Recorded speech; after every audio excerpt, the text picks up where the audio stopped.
Welcome to SwitchCorner, my name is Alex, and today we're taking a look at my top 10 beat-em-ups on the Nintendo Switch. It's my personal top 10, so let me know in the comments what would be your top picks and what have I missed. With that though, hit subscribe, join us here on SwitchCorner for reviews, deals and lists near daily, and let's get started.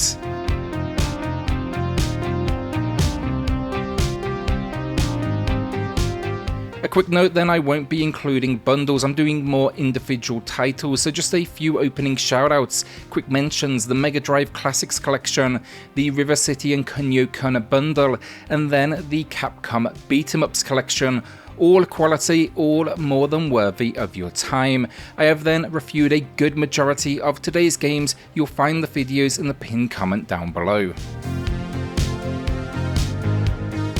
Double Dragon Neon then finds you rejoining the Lee brothers. Not the best entry honestly, but it's a case of just nice to be back. The visual style though, I liked it, even if it won't be for everyone. Definitely feels kind of like old school 3D. It also has these unique silhouette moments as well as levels. It adds a really nice dynamic. Story then, and it's for sure unique. You're out to save Marion from Skullmageddon and his army, which takes you even into space. The issues, enemies, they have a few cheap attack patterns to destroy you, and I do miss traditional high score chasing systems. It's actually cached instead. Otherwise though, good stuff, and it supports single player and then local co-op with support for 2 players. Castle Crashers then is for those that want a more weapon-focused experience. Originally released on the 360, it was instantly praised with love towards its systems, and honestly, that praise it stands to this day. 25 playable characters packed into this one, over 40 weapons, and then there's combos, magic, all sorts of good stuff. Around all of this then, it's packing RPG style mechanics as well, so think of leveling up and even extra modes. While most beat 'em ups are better with friends as well, this one in particular, I think that local or online play kind of takes it to another level. If you're curious, check out the free demo currently available on the eShop. It supports then single player and local or online support for up to 4 players. Wulverblade then is what I would consider a hidden gem. Think here less fistfights, more axes and just all sorts of weapons. For those old enough, Golden Axe would be my go-to kind of reference point. This one, it's unique though in the sense it dials the gore up to 11, and it is by far the most violent on today's list. Expect basically a whole lot of dismemberment. It's not shy of earning that mature rating. Story, help Britannia defeat the Romans, wrapping it up then, stunning cartoon-like visuals, combat arena based challenges, and 8 levels to take on. The only warning with this one, it is bloody difficult and it's a self-described hardcore experience. It's very much going to feel that way as well. It supports single player and then local co-op with support for up to 2 players. Fight and Rage then is a modern release but channeling its old school vibe, whether that's the visual design or the combat. It might also look like a pretty traditional beat 'em up, but I will give them this, they definitely add a modern spin. Story-wise, 2 humans and a mutant rebel, they are fighting back against what is a mutant invasion to save the day. Controls are tight though, and then feature-wise, this one is absolutely rich. It demands multiple playthroughs though, thanks to multiple paths. You can learn combos, there's extra game modes, cosmetics, playable enemies, there's weapons and a parry system. It even has 1v1 battles, either CPU or another player. It supports then single player or local co-op with support for up to 3 players. The Ninja Saviors then is a unique release. I just didn't expect to see this one hitting the Switch honestly, but it was absolutely a welcome surprise. It's a reworked release where they've cleaned up the visuals and the audio, as well as adding 2 new characters. It is a personal favourite though, down to what for me just feels like a deep combat system. That new music and sound effect as well, it really goes a long way, and this for me, it's a release done right. Story-wise, you'll be one of 5 android ninjas battling your way through a gang of sorts over 8 levels. It's actually pretty challenging again, this one. Not sure I'd recommend it for a beginner, but it is a classic for sure, and I hope to now see more from the name.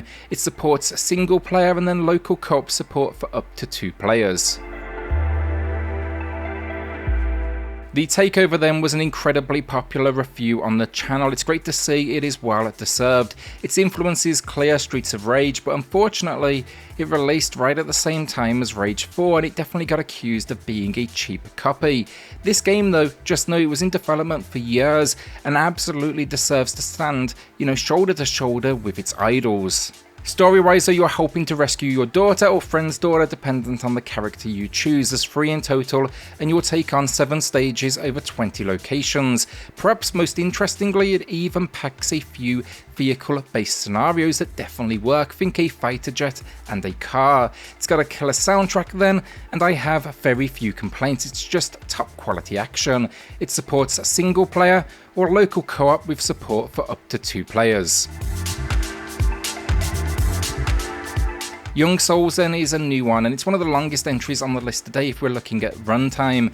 Clocking in for that main story, basically you're looking at right around, I'd say, 10 hours. The gameplay though could be described as beat 'em up meets RPG, but it comes together to create something special. While honestly as well it has some performance issues on the Switch, mainly the frame rate, it still didn't take away from the experience for me. That said though, I will give a warning, if you do want to rock the hardest difficulties, I'd probably be waiting on a patch. The idea though, 2 adopted kids, they live a relatively quiet life until the professor they live with is kidnapped. He's actually been investigating an underground world of goblins and now they intend to invade. They lock him up. To make matters worse, you need to go and save him. Along the way, stop a goblin invasion as well, and yeah, explore this town where you can get things like new weapons, clothing, armor, just all sorts of good stuff. That's really where the RPG elements come in. You'll also be leveling up along the way. It supports a single player and then a local co-op with support for up to 2 players. It is a shame for sure with the kind of the depth here that it doesn't have online play. Scott Pilgrim vs. the World then is a classic, and it more than deserved its opportunity to shine again. Near lost kind of to the world of no physical release back in the day, while this time around not only did we get an eShop listing, but a limited physical as well, and it's one I picked up personally immediately. It's another one that I would consider challenging as well, but its story and movie background for me, it just levels up the story experience here more than most out there. Battle through this world though, tackle the evil X's and play with a decently sized cast. Where it dials things up then, some minor RPG mechanics, a decently lengthy runtime and just a stunning pixel work and music. I feel like this was one of the big entries to the genre in the last few years, and it's always good to see kind of a buzz around a game for this genre. It had some online issues at launch, however, just be aware of that causing issues. Now I haven't tried the online in some time, so let me know in the comments below if you know if it was fixed up. It supports those single player and then local co-op and online with support for up to 4 players. River City Girls then is just a fantastic release that is absolutely worthy of all of the celebration surrounding it. It pitches the girlfriends out to save Ricky and Kunio after they find themselves in trouble. They've been captured.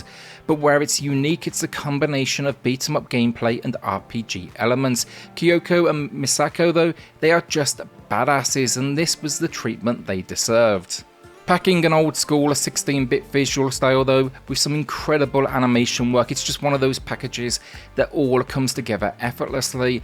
Really enjoyed the manga influenced cutscenes as well. Then the RPG comes in, 6 regions to explore, weapons, items and abilities. Yeah, and then the soundtrack tops it all off. It is an absolute must play. The last thing I'll say on this one, many also note it's definitely more expensive than most out there in the genre, but it's also longer than most. That main story is in the region of 8 hours. I just wish it had online play honestly, because the rest is flawless, and it was hard to choose my number 1 spot. Honestly, I'd consider this one almost a joint first. It supports a single player though and local co-op with support for 2 players.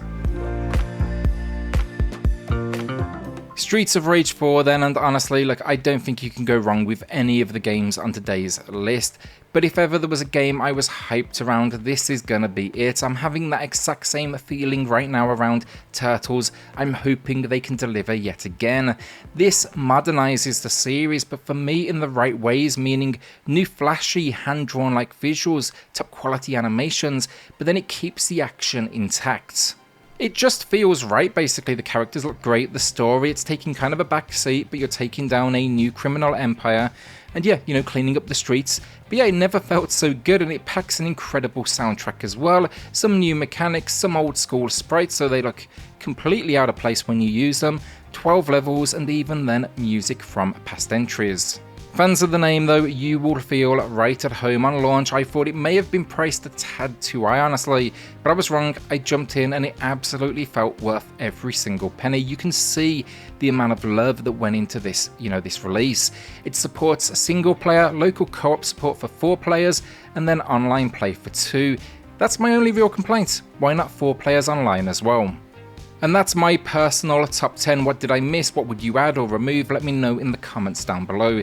This is just a dash of the beat 'em ups available on the Switch as well. There's plenty more out there, plenty of great ones. So genre fans like me, we are for sure fortunate when it comes to the Nintendo Switch library.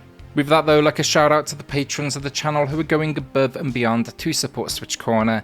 It helps more than you know, so thank you all so much. Then hit subscribe, join us here on SwitchCorner for reviews, deals, lists near daily, and I'll see you all on the next video. Thanks everyone.